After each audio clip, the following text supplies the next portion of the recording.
At 0516 local time, the first Iranian radar operator sees exactly what he thinks he has been waiting for. A wide American flight deck moving north at a steady, predictable speed, boxed inside the Strait of Hormuz with nowhere elegant to go. On his screen it looks huge, slow, symbolic. A ship like that is not just steel. It is a headline, a satellite image, a propaganda poster. The kind of target men in pressed uniforms point at with laser sticks in underground briefing rooms. He calls it in as a big-deck U.S. amphib. And that is where the mistake begins. Because what Tehran's planners think they are looking at is a fat naval target with a lot of political value and not enough room to maneuver.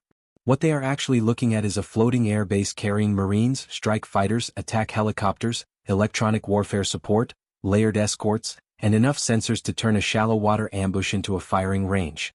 They did not target a victim that morning. They targeted an ecosystem. On the bridge of the USS America, the watch is quiet enough that people are still speaking in normal voices. The sun has not fully burned the haze off the water yet. Merchant traffic sits where it always sits in the strait, too close for comfort, too important to stop. Off the port quarter, one destroyer rides station. Another trails farther back, keeping spacing and geometry. Overhead, invisible unless you know where to look, a Hawkeye is already orbiting high enough to see half the fight before it starts. 2 decks down, in a room with no windows and no patience for guesswork, the tactical picture is cleaner than the horizon ever is. Tracks bearings. FF returns. Data link symbols. Tiny shapes on glowing screens that decide whether something becomes a paragraph in a report or a fire on the water. At 0518, the first warning hits the formation all at once. Not one alarm. Several. Passive sensors catch emissions from the coast. Electronic support measures light up. The destroyer screen sees fast-moving contacts lift low off the Iranian shoreline. The Hawkeye calls more. An intelligence aircraft farther south reports encrypted traffic spiking across multiple IRGC channels at the exact same time. That is not phishing traffic. That is not routine chatter. That is orchestration. In the Iranian coastal battery outside Bandar Abbas, the launch crews do not need to see the American ships with their own eyes. The radar saw them first. The fire control data has already been handed off. The firing sequence they rehearsed on land is now pointing out over real water at real Americans. The plan is simple because the best ambushes usually are. First wave, anti-ship cruise missiles to force the escorts to commit interceptors. Second wave, drones to drain magazines, clutter sensors, and create decision fatigue. Third wave, fast attack craft from the islands to push close while everybody is looking up. And the final assumption holding the whole thing together is the dangerous one. The belief that a big-deck amphib looks impressive from a distance but reacts too slowly up close. That assumption would have made sense if this were 1987. It makes less sense when the big-deck amphib you just picked carries F-35BS. In the American formation, the destroyers move first because that is what destroyers are for. The lead Aegis ship has the inbound tracks before most men on the bridge have fully understood the alarms. The tactical action officer doesn't waste syllables. Track numbers. Bearing. Speed. Priorities. Launch authority. Confirmed. The first interceptor blasts out of the forward VLS so hard it looks like the deck itself punched a hole in the dawn. Then another. Then another from the second destroyer. Vertical launch is one of those systems that looks violent even when you know it is coming. A steel lid flips, a missile erupts straight up in fire, clears the ship, rolls, and becomes a problem for someone else. No dramatic runway. No wind-up. Just instant decision turned into instant motion. The American escorts are not trying to be elegant right now. They are trying to be early. 40 kilometers out, the first Iranian missile disappears in a white flash so brief it almost looks like a camera glitch. Then a second. Debris falls into the Gulf in pieces too small to matter and expensive enough to hurt. That is the opening exchange, and it tells both sides something important. Iran learns the screen is awake. The Americans learn this is not harassment. This is the SM-2's part of the story, the fleet's middle linebacker. Not exotic. Not glamorous. Just fast, proven, and available in the quantities that matter. If a navy is a toolbox, the SM-2 is the wrench with grease already on it. You reach for it first because it fits more jobs than anything else in the drawer. The first wave gets smaller fast. 6 tracks become 4. 4 become 2. 1 turns cold, likely broken by jamming or guidance failure. The last one makes it just far enough in that people on the bridge wing can see the intercept instead of just hearing about it. Then the second wave appears. The Hawkeye had already hinted at it, slower contacts lifting inland, low and cheap like the sky itself is shedding parts. Now there are more. Then more after that. One-way attack drones. Shahid-class. Propeller-driven. GPS-guided. Designed less like precision weapons and more like math problems. They are not supposed to be individually impressive. They are supposed to arrive in enough numbers that somebody starts making bad choices. This is one of the ugliest equations in modern warfare. A Navy launches million-dollar interceptors at aircraft that sound like lawn equipment and cost less than a luxury SUV. Nobody in the command centers pretends this is efficient. Efficiency is not the point. The point is to keep steel and fire away from the ship behind you. On the flight deck of the America, the deck crew is already moving with the kind of urgency that looks calm if you have never worked around naval aviation and looks terrifyingly fast if you have. Chains come off. Hands signal. Engine spool. A pair of F-35Bs that were not supposed to become the center of anybody's morning suddenly matter a great deal. This is where Iran's target selection becomes a strategic own goal. A big deck amphib is not just a ship with a flat top. It is a portable airfield that brought its own runway to the fight. The escorts can kill what is already inbound. The aircraft can go after what is still building offshore or still lifting inland. That means the formation is not only defending. It is reaching back into the kill chain. The first F-35 launches into thickening morning light and starts doing what the jet does better than almost anything flying. Turning scattered information into one clean picture. Radar. Passive sensors. Offboard tracks. Data link. The pilot is not hunting targets one by one. He is assembling a battle space like someone pulling a transparent map over a cluttered table until everything lines up. Think of the F-35 less like a sword and more like a vacuum cleaner for uncertainty. It sucks up confusion and spits out clarity. And clarity is poison to an ambush. The drone wave keeps coming anyway. The destroyers start allocating closer-range weapons. Different missiles for different distances. Different engagement zones. Different parts of the sky. One drone dies far out to a fighter missile. Another gets handed to a shipboard launcher when it slips lower. One leaker survives just long enough to become everybody's immediate problem. On the America's superstructure, a CRAM mounts slews, locks, and fires. The launcher doesn't look dramatic compared to a VLS battery. It looks compact, almost modest, which is one of the reasons people underestimate it. But CRAM is the bouncer at the last door, the system that exists because sometimes bad things survive long enough to become personal. The missile leaps out, turns toward the drone, and erases it well inside the range where debris starts feeling intimate. Fragments hit water short of the ship. Close enough to reassure everyone that close enough still counts as far enough. But a layered attack is only layered if it forces you to keep looking in several directions at once. While the formation is dealing with missiles and drones, the surface picture changes. Fast contacts. Multiple. Coming off the islands and hugging the clutter where small boats like to hide until they don't. IRGC fast attack craft are built around a simple idea. If you cannot win a stand-up fight, create too many cheap vectors for the other side to comfortably ignore. Rockets. Heavy machine guns. Sometimes anti-ship missiles on the larger hulls. Always speed. Always noise. Always just enough disposable aggression to make a narrow sea lane feel narrower. The captain on the America now has the kind of problem only crowded waters create. Turn too hard to optimize guns and you change the defensive geometry for the aircraft overhead. Hold formation discipline and you give the boats a more forgiving angle on approach. Every answer protects one thing by exposing another. This is what military diagrams flatten out. Real fights are not about perfect solutions. They are about selecting the flaw you can survive.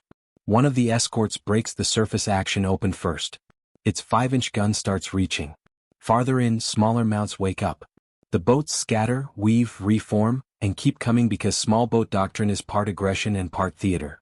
Even when they do not believe they can sink the ship, they believe they can crowd the decision space around it.